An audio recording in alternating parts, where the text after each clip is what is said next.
What's going on, everybody? My name's Hector Ramirez. What's up? It's Ben Atwater again. And welcome to Podcast Charge. You can see it's a different kind of episode we're having. We're filming Outdoor outdoors. Yeah. It's the weekend before spring break, and I'm excited because we get to get a whole week off from school.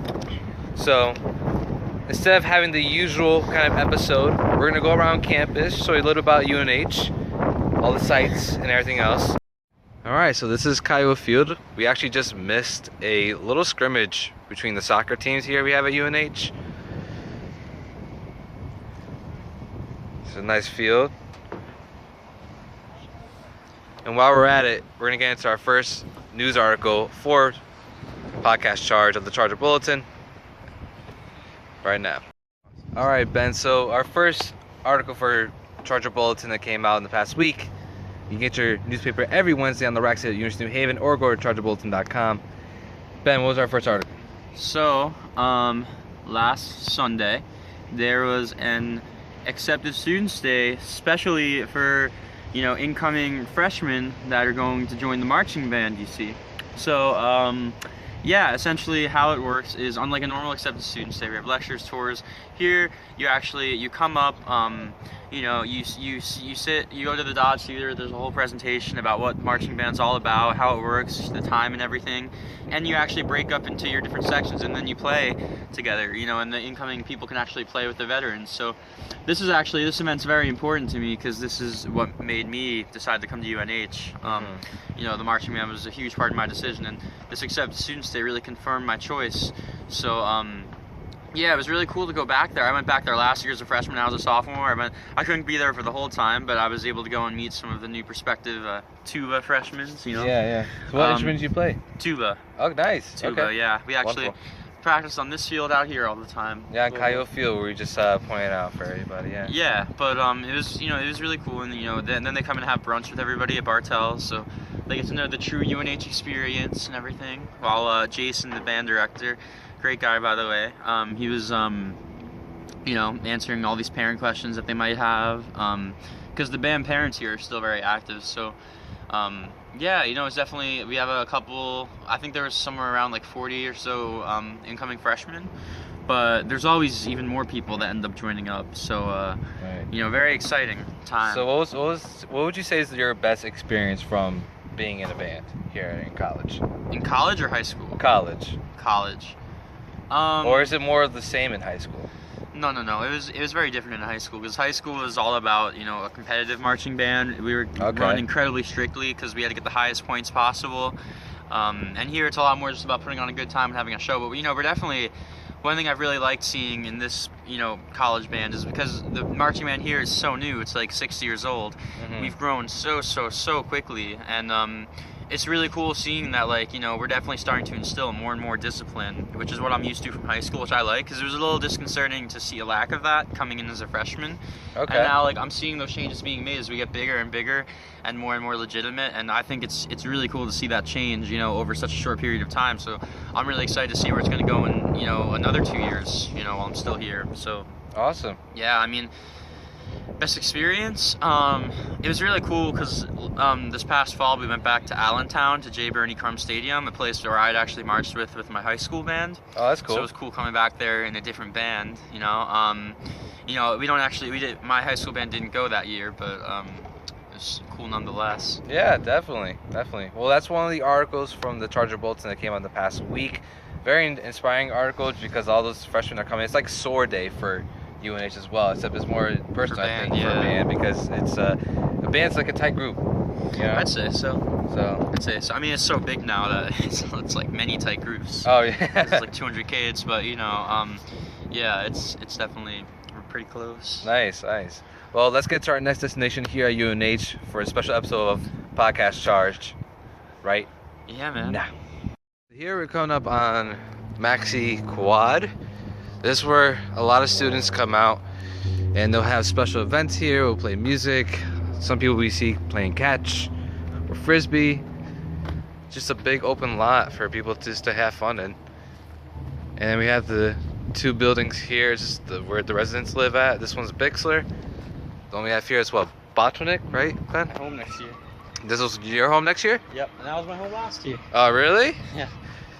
And there is the Bartell Student Activity Center, where a lot of students can go and get some tips and practice on interviews, mock interviews, resumes, cover letters. Really helpful there.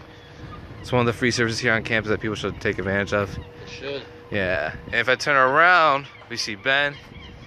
And we get to see this building that I'm not familiar with, the one behind us. That's Sheffield Hall. Sheffield Health Hall? services is in there, the C-store's in there, but people live on the upper floors. Awesome, awesome. Yeah. So there you go. This is the Maxi Quad. One of the most famous spots on campus, and that's the Henry C. Lee Building. Institute of Forensic Science. Dr. Lee. Yeah, Mr. Dr. Lee's seen him around here a couple of times, and here is another quad on campus. Yeah. Where it has Quad. the academic quad, where Maxi's on the right side and Tagliatelle College is on the left. Alright, so Ben and I here are sitting on the stoops of the Henry C. Lee College building, as you can see behind us right there. I think the lettering you can see up there.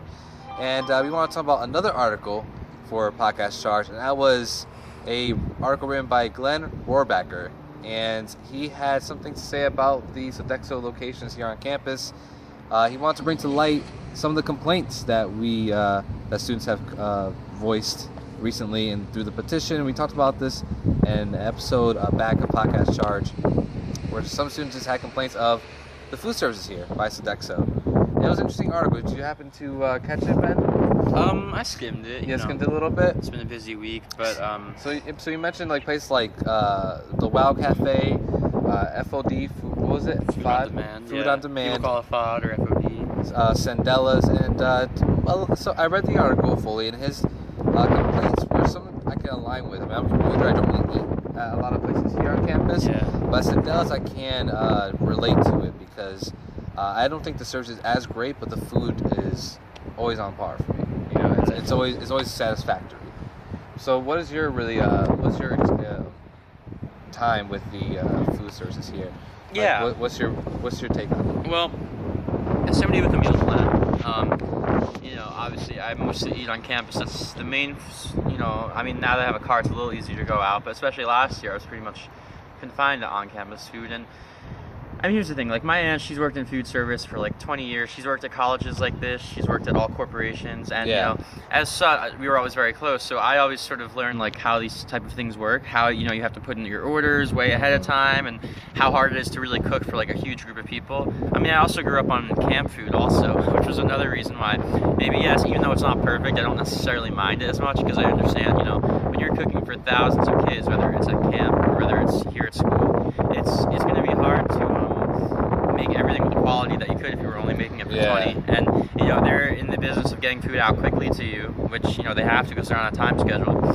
However, that being said, I do see what Glenn is saying, and there being some shortcuts. Because actually Glenn wrote the article about the petition by Glenn McGee a couple weeks ago to get Sodexo removed from campus, and that seems like a little drastic right now. Because I think it is. The thing is that this year Sodexo has created the position of student ambassador.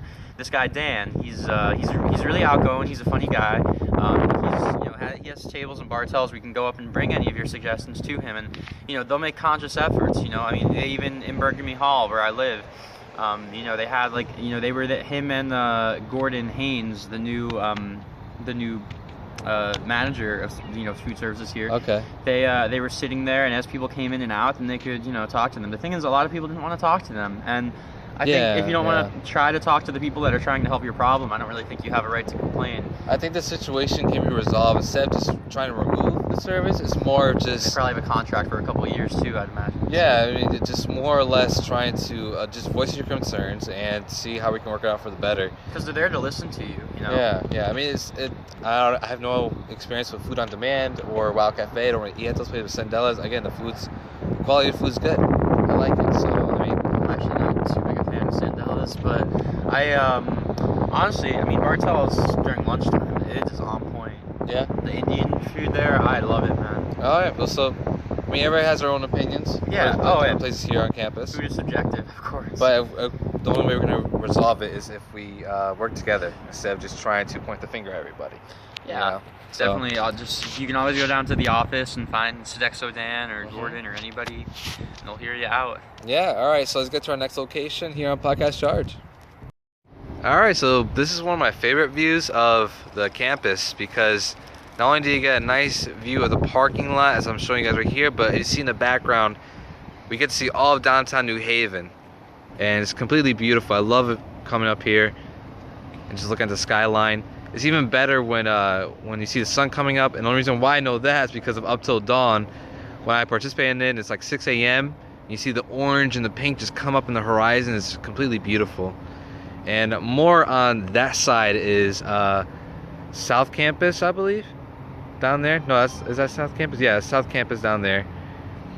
And another building for classes. But yeah, this is one of the most beautiful views I think of the campus, among many others. And down there you see that building's Kaplan with Dodds over there, where they have Dodds Theater to do productions and all that kind of stuff. So beautiful. For everyone, this is one of the racks here on University of New Haven. There's many of these around campus, so definitely pick up our newspaper every Wednesday here on UNH campus. Of course, we're heading to spring break, so don't worry about that now, but definitely do so after spring break. Go to charterbulletin.com. You can also Charter Bulletin on Snapchat, Instagram, Facebook, and Twitter.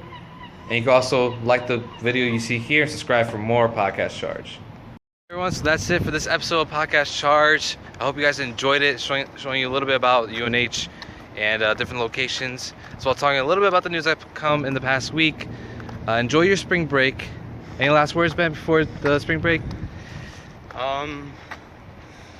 Must be school appropriate. Has to be school appropriate. Yeah, have a great break, guys. Yeah. Check out 10 Cloverfield Lane. Oh, it's a movie. It's pretty cool. Yeah, definitely check out some movies, binge watch some shows on Netflix. Do what you gotta do. Catch up on your gaming. Make your spring break an actual break. Yeah, all right. We all need it. Yeah, definitely. So we'll see you guys later. Peace out. Peace.